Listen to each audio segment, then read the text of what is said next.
ಹರಿಯ ಸ್ಮರಣೆ ಮಾತ್ರದಿಂದ ಘೋರ ದುರಿತವೆಲ್ಲ ನಾಶ.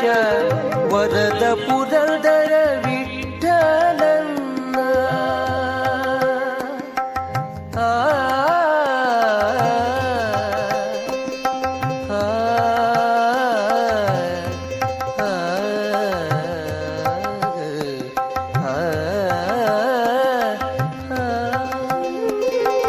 ವರದ ಪುರಂದರ ವಿಠಲನ್ನ ನಿರತ ಭಜನೆ ಮಾಡು ಬೇಗ.